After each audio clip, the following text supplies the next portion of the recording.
Alex gonna get their press on here with middleweight Ryder Newman. Ryder, how are you, man? Good, good. How you doing, Alex? I'm good, man. I'm good. I'm happy to be talking with you. So, firstly, I want to know who gave you the nickname Rhino? Oh man, so actually it was my teammates in college that ended up giving me the nickname the Rhino. Funny story about how that happened. And I walked into a house party in college, man, and these people, everyone was pretty intoxicated, and this crowd of people were like, "What's your name?" I said, Ryder. They said, Rhino. I said, no, Ryder. And they're like, yo, this guy's name is Rhino. And I ended up telling my wrestling teammates that in college, and it just stuck immediately. It just stuck. And then it ended up working out perfectly because, wrestling and fighting, I just like to go right through people, like a Rhino. So it ended up working out pretty good. That's that's fantastic. That's fantastic. Yeah. So it's been 49 days since your fight at Eagle FC. Firstly, how'd you actually? Let's start here. How'd you get linked up with Eagle FC? So I was at practice, and Extreme Coach here, we have some of the best teammates in the world. And one of my teammates, Dan Ige, who's really close with Ali. I was telling him I was just having trouble finding a fight. I was telling him I'm ready for a bigger organization, and Dan told me immediately to reach out to Ali Abdelaziz. And so I texted Ali, and I'm not kidding, Alex, 30 seconds later, he's calling me. Get on the phone with him. He had a whole plan, ended up signing with Dominance MMA. And then literally 2 days later, bam, he had the fight with me. So I took the fight on a week and a half notice. And, he offered me the opponent, told me about him. I was like, let's run it. And so it ended up happening really quick. It literally was 48 hours. It all went down like that. So it was a blessing in disguise. And, I'm glad we went out there and got the W and secured our 4-fight contract. Nice, dude. Well, let's talk about it. It's been 49 days since your fight. How'd you feel about your performance, man? Man, that was definitely a huge step up in competition. Fought real good guys in the past, but this guy was a veteran of the game, 14-4. He's beaten 4 or 5 guys in the UFC. He's very experienced, fought in PFL all over, beat really good guys. I felt like, man, I went out there and I showed that I improved a lot in my stand-up, but there's still a lot to be done. I feel like this fight made me 100 times better of a fighter. It's good that we got to learn off of a win, but there's definitely a lot of work to be done. Hats off to Manny Wallow. He's a very tough, experienced game opponent, but I definitely think, I pull the trigger a little bit more, add a little bit more punch to the combinations. I think instead of just walking away with a split decision win, I think we walk away with the finish. I mean, the fight was on short notice. So, what was the game plan going in there? Man, honestly, there was no game plan with this guy. I honestly thought so. The guy took a 3-year layoff too, and before the layoff, he came out southpaw and he came out like banging right away. So I watched a little bit of tape. I was like, all right, he's a southpaw. He's going to come out swinging. And as soon as the bell rung, he comes out orthodox. It was way more hesitant than I thought. And so it was like I didn't really have time to game plan, man. My game plan was I was just going to go out there, fight smart, stay focused all 15 minutes. And, we're just going to let it fly. Awesome. So, what's next? I know that there's a May Eagle FC car that's right around the corner. Are you trying to hop on that? What's next? Yeah, so the May card, like I said, we're staying ready. This is what I do, so we're always ready to go. Fingers crossed, if anything happens May 20th, if a welterweight or a middleweight falls out, we'll be ready to go. So we're definitely keeping our fingers crossed. So hopefully something happens May 20th where they'll need a replacement fighter. But if May 20th doesn't end up happening, for sure June 24th will be out there on the next Eagle FC card to handle business. Awesome. Are there any names out there you want to fight, or is it just kind of at this point whoever? Man, right now, someone asked me the other day if I could call anybody out, who would I call out? Honestly, there's no one at the top of my head I could think about. Eagle FC's picking up a lot of big names though, and if I do, if I can't call anyone out, there's not a name, but I definitely want to fight another, we got some UFC vets in there now. We got some Bellator vets, we got some guys that have been on big promotions hopping over here. So, I don't like fighting any cans or anything like that. I want to fight the best of the best. If you look at my record, I fought killers my whole career, from the amateur days. So I want to prove myself again. I want to fight another tough guy, someone that's a veteran of the game, and I want to go in there and show people, even more than I did my last fight. I want to go in there and get a dominant W and get a finish over another game opponent. So honestly, anybody, I'm ready for anybody. I'm ready for another step up in competition. I'm just here to prove to the world and myself that, I believe I'm one of the greatest welterweights that there could be, Sure. Maybe put a couple guys that have been in the UFC or Bellator on your resume, get that 4-fight contract done, and then hop over to the UFC. Yeah, I mean, that's definitely an option right now. My plan's definitely one fight at a time. This is a tough organization too.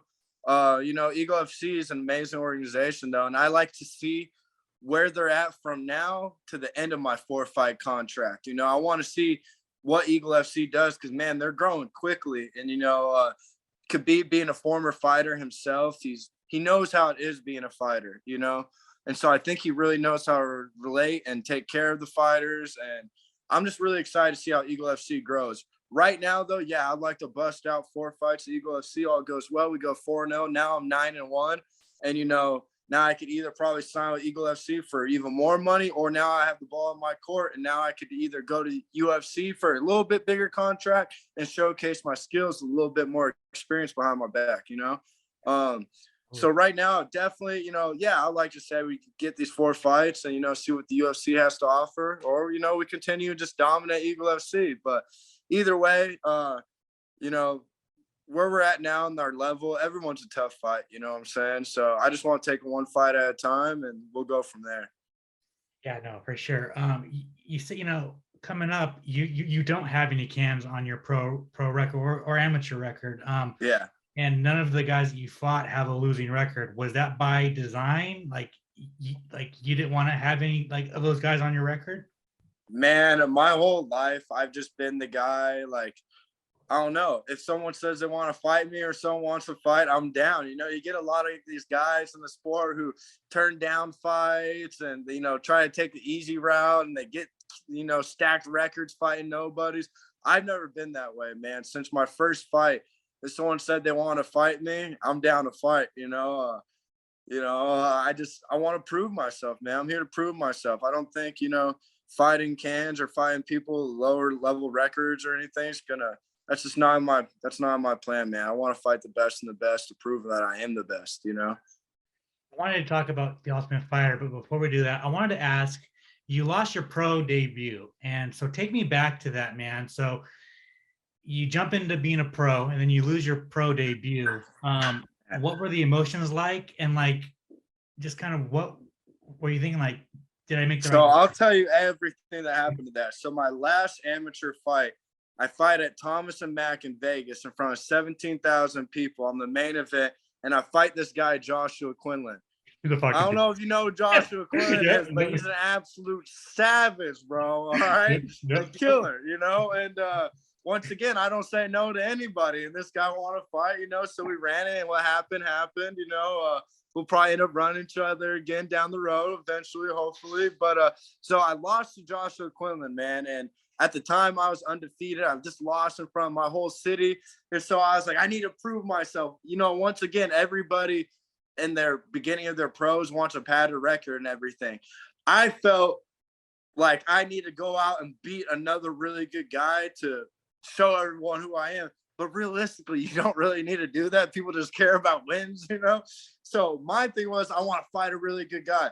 Dude, for 7 months, I was trying to find a fight, and I probably had, I swear to God, 30-something people say no to fighting me. And there's one guy that said he would fight me, but he was down at 155. I fight 170, and, I walk around like 200. And this guy said he would fight me. And so I was like, all right, I'll fight you. Let's do a catch weight or something. And he was like, I'll only fight you if you go down to 160. So, bro, I cut down to 160, felt absolutely awful, but there's a lot of shit that happened leading up to that fight. I popped my bursa sac in my elbow 4 weeks before, and so my elbow kept swelling up. Couldn't really use my right arm at all. And then the week before the fight happened, I was sparring with my teammate Max Roshkoff, and we both went to go take a shot at the same time, and I ended up getting knocked out, concussed the week before the fight. So the week before the fight, I got a concussion, and I have a pop bursa sac in my elbow. And me being who I am, I'm like, I'm not pulling out of this fight. I'm not pulling out of this fight. I can't say no. I can't back out of this fight. So, bro, I end up going to fighting this guy, Mitch Ramirez. Shout out to Mitch because he's doing great in his career. He's undefeated right now. Tough guy. But, man, it was just stupid. I should have stayed welterweight. I ended up dropping down. But once again, this is the only guy that said he would fight me. So it was more of an ego thing, you know. So I ended up dropping down to 160, going out fighting this guy with a concussion, a pop bursa sac, and bro, it's just the worst decision of my life. But I'll tell you, that was also the most, you know, learning experience I've ever had in my life. Because at that point in stage, you know, I learned in this game, you really do got to take care of yourself. You know, coaches can tell you what to do, and people can tell you what to do, but at the end of the day, it's your decision in your career. You know, and MMA, it's not like wrestling team where coaches are telling you what to do and you have people telling you what to do. At the end of the day, this is all on you, you know. So it was a good learning experience for me. And also it just made me that more hungry. Listen, a lot of people would have quit, I feel like. You know, you just got knocked out in your last amateur fight, 17,000 people. And then my pro debut, I got stopped again by another killer. It was like just a very low moment, man, in my life. You know, everything on the outside of fight, I just felt like everything was just done. You know, I was at the bottom of the bottom. And then, you know, one day I just looked at myself in the mirror. I was like, I want to do this. This is who I am. God put me on this earth to do this. And so I told myself, we're going to keep on moving. We're going to keep leveling up. And we're going to prove to the world that we still are one of the best welterweights or middleweights fighters on this earth. You know? You kind of regret taking that pro debut or no? Yeah, yeah, 100%, bro. That's like, I hate to say it, man, because I like to say I lived life without any regrets. But, bro, between me and you and whoever's listening to this, that is one thing that will always low-key eat me up for the rest of my life, bro, is the fact that my dumbass, dude, I probably could have waited another 2 months and, like, fought somebody who was, like, you know, 1-2 or 1-1 or 1-0 or something, you know. But instead, I fight the guy who was 7-0 as an amateur with all finishes. And, you know, it was retarded, man. And it was another thing if I fight a guy at 170, my weight class, or even 185. But I dropped down to fucking lightweight for the first time ever. It was just all bad, man. So yeah, yeah, that's definitely one thing I'm always gonna regret. But you know, it's nothing I could do about now, but just look at it as, you know, a positive thing. And just, you know, every time I look at that one on my record, it just makes me hungry, man. Because I know that wasn't me fighting that night. I have a lot more to prove, you know. Sure, for sure, man. So, Ultimate Fighter. I wanted you to talk about your time on the Ultimate Fighter, and then also, again, I've talked to a couple people from your season, and it's always fascinating. Like, so you lose to Trayshawn Gore, and in the old days they send you home, right? But now you have to stay in the house. Like, what was it kind of? What was it like? Like, you lost, but you're staying in the house, getting the best training you've had in a while, right? So, like, kind of talk me through that. Man, so you know, I'm gonna be 100% honest. That first 4 fights all happened in one night. You know what I'm saying? It's how it filmed that makes it look like it's a weekly thing, but we bust out 4 fights in one night. So we're the first 4 fights. And as you watch the show, you see that all the Team Volt guys lost the first 4 fights. So man, I'll just won't forget. You know, we all lost that night, and then I coming back to the house, you just see everyone down, bro. Everyone's, you know, upset and shit, just negative energy. And dude, we're stuck in this house for another fucking 4 weeks, bro. Like, those first fights happened in like 3 days, 2 days with them moving in the house. So, you know, that shit happened so quick, bro. We're in a hotel quarantine for a week, and then all of a sudden, bam, we're meeting Dana White. And then 2 days later, we're fist fighting, you know, on the Apex. It was so crazy how fast all the events happened. But, you know, I just saw my teammates, bro. You know, I got to shout out all my Team Volk boys because they're my family away from family. I love every one of those guys. But, you know, I saw my teammates were down, man. I'm a really happy, positive, go person. So, you know, I just talked to everyone. I was like, listen, we got to be here for our other teammates who are still in the show, you know, who are still competing. So, you know, I just try and lift everyone's spirits up, you know, when we're at practice, you know, just make sure we're still helping our other people, make sure that other guys are still happy helping other people, because man, it is hard, bro. It is super hard. You're in a house for 5 weeks with, you know, what, 15 other guys. You got a fist fight. You're away from your family, your friends. You know, there's no TV, no radio, no nothing, man. You're completely cut off from the world. And you just lost a fist fight and no one knows about it. And you know it's about to be filmed around the world. You know what I'm saying? So yeah, you're sitting there like, damn, this is gonna suck. You know, I kind of wish I could actually stay in this house forever if I don't have to deal with this shit. But no, man, I just try to keep the spirits high. You know, make sure that we all were all on the same page. And Volk is an amazing coach. Volk's one of the most amazing, most genuine people I've ever met in my life. And man, I've lived in an Olympic Training Center. I've been around some of the best athletes in the world. I'm telling you right now, Alexander Volkanovski is the hardest worker I've ever seen in my life, man. An hour before practices, our practices, Alex would be in there doing his own practice, just crushing it, bro. And then he would, after his practice, would hop in our practices, dude. And then it really shows the difference between like people. Alexander Volkanovski shows up an hour before every practice and busts his ass and hops in our practice. No hate on Brian Ortega. Still my dog, Brian. You're listening. You're my guy. But fucking Brian would show up 30 minutes, 40 minutes late to every practice, you know, and I think it just showed a difference in work ethic. You know, Volk got in hard situations, that fight and pushed through it.